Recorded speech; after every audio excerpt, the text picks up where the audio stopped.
Hello beautiful people, welcome to my channel. Over here I share my lock journey with you, tips and tricks that I'm learning along the way. If you clicked on this video, you're curious about interlocking, or you currently interlock and are looking for a different perspective on interlocking, thank you so much for joining along with this video and watching. If this is your first time watching, I encourage you to hit that subscribe button, like this video, make sure that other people who are interested in content like this are able to view it. I have one question before I go. What method do you use to maintain your locks if you are locked? Do you interlock or do you retwist your hair using product, and why do you choose that method? So we're going to dive right into the topic about interlocking. I get so many questions about interlocking, but I think it's really going to be important for me to define what interlocking is first before I dive into the different tips and the different things that I've learned throughout my journey that will help your journey be a little bit more user-friendly, for lack of better words. So I have been interlocking my hair since I started my locks. I started my locks in August of 2019.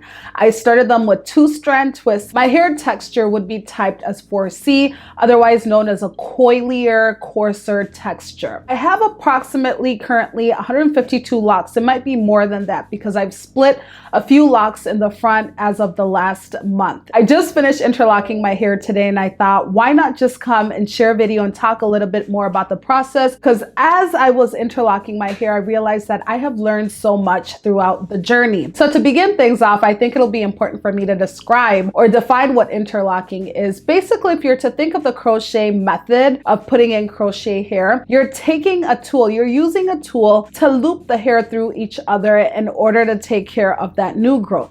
So your regular retwist method, where you would use a product or you'd use something to hold the product as you twist it, with interlocking, you're looping the hair right through itself in order to take care of that new growth.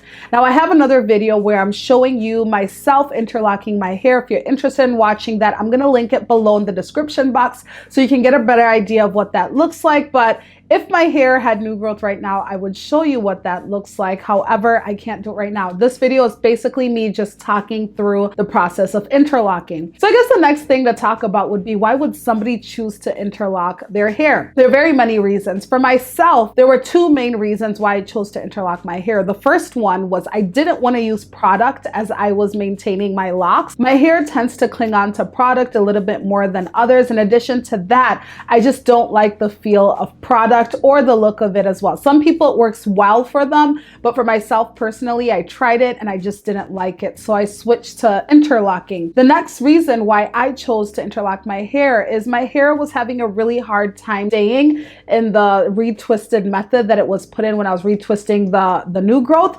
I wouldn't say that I live an active lifestyle, but I am very active in the things that I do daily. I don't really like something that requires a lot of high maintenance. So with the retwist, I noticed that my hair would get frizzier quicker at the roots. I would also notice that I would have to retwist my hair a little bit more frequently. And the reason why I got locks was because I wanted something that was low maintenance, that would give me enough time in between interlock or reties, whatever you want to call it, so I wouldn't constantly have to do something to my hair. So those are the 2 main reasons. And if you're considering interlocking your hair, those are some things that you might want to consider. Now, as far as the length of time it takes to interlock your hair, it really depends on many factors. It depends on how thick your locks are. It also depends on how long your hair is. Of course, the longer the new growth you have, the longer it's going to take to interlock the hair.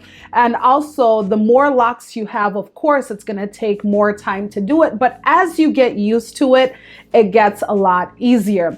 I'm led to believe that those who are watching this video are interested in interlocking their hair themselves. So I'm going to speak from that perspective.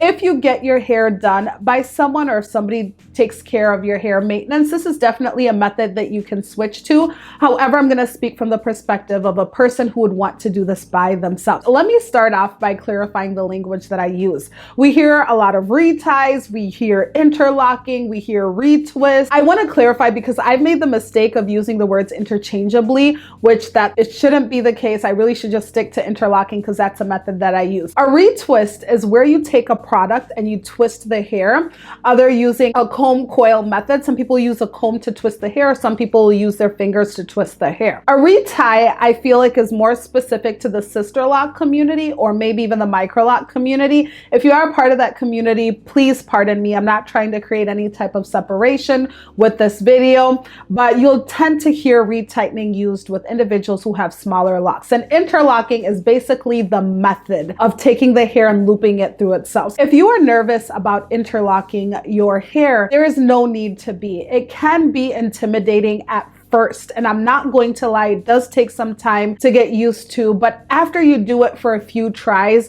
it gets to be a little bit easier. Now, some worries that people have about interlocking their hair by themselves is they don't want to cause holes in their locks. They don't want to merge two locks together, which is very possible. I'm going to talk about some ways I feel like will help you avoid some of the mistakes or some of the things that people are afraid of doing with their hair, which is what leads them not into interlocking. So first things first, let's talk about the tools that you use, to interlock your hair. In my experience, these are the two different tools that I currently use. So you could use this this crochet hook over here. This is a very common crochet hook, and you would just use this to hook the hair through.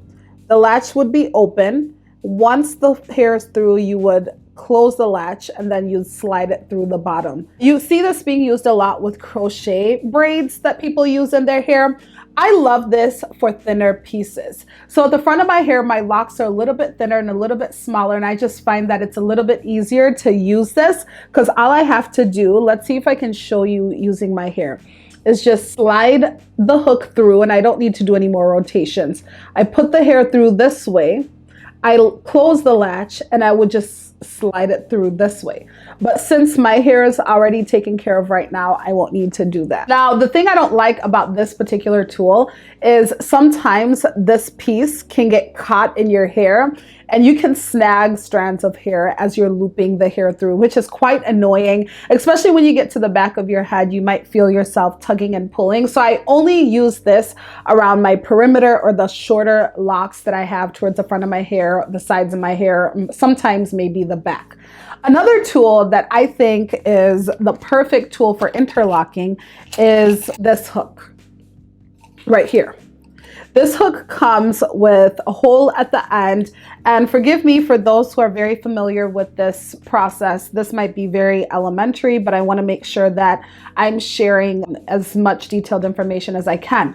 So I have different options, and these are some that I've collected over the course of the years, and I'm always losing these, so that could be a reason why I have these four. But you're going to notice that with these needles, they are different widths across the board, and some might be similar. So I have one that's wider, and I also have one that's somewhere that's even wider. This is nice to have different sizes because this actually, the needle part attaches to the end of your hair, and then you slide it down to the edge this way, and then that's what holds the hair as you're basically interlocking the hair. I'm going to show you an example of it.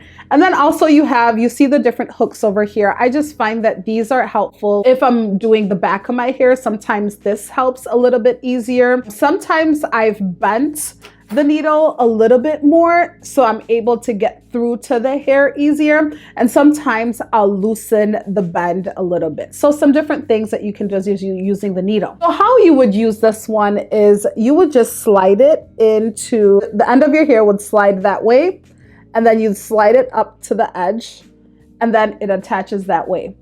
And then you would basically just go through your hair that way. And again, I don't need to do it, so I'm not going to go through, and you would just keep going until the new growth is done. Now, while you're interlocking, there are different methods to interlocking. There's a 4-point rotation. The rotations mean the direction that you're going to go as you're tightening the new growth.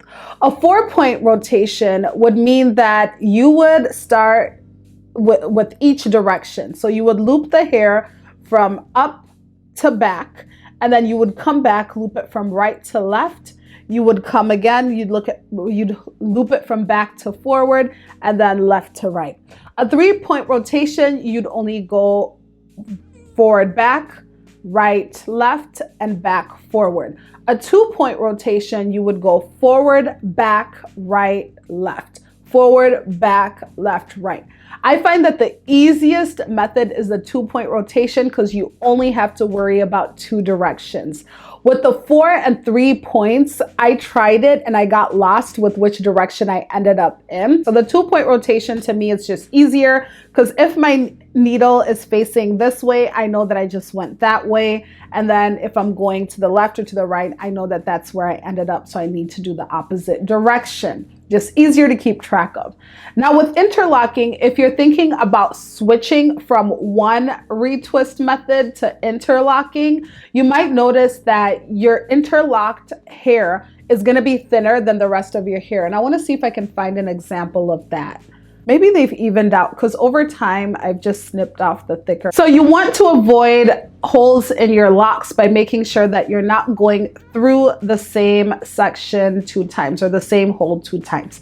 It'll make more sense once you start to do it. I promise you, the more you do it, the more you get comfortable with it. And even if you end up with a hole in your lock, it's not the end of the world. You just go ahead and keep it moving, and eventually you can crochet it in using a small crochet needle, which I'll talk about in another video. We don't need to use any product when we're interlocking our hair, but you can if you want to. What I do is I interlock my hair while it's wet. I prefer to do it while it's wet because it's just easier to maneuver, especially if I have flyaways.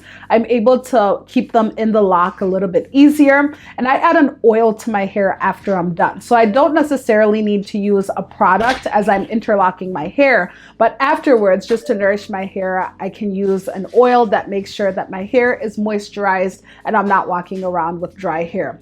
Now, the reason why the gel and the extra product was not working for me before is the product would sit at the base of my lock and it would hit my scalp as well. And if you're a person who has a sensitive scalp, you might notice that you're having a lot of itching that's going on, a lot of irritation, and that tends to happen by using products that may not be favorable with us. So look into the products that you're using, and if you're not interlocking yet, maybe try considering this as a method that you could use.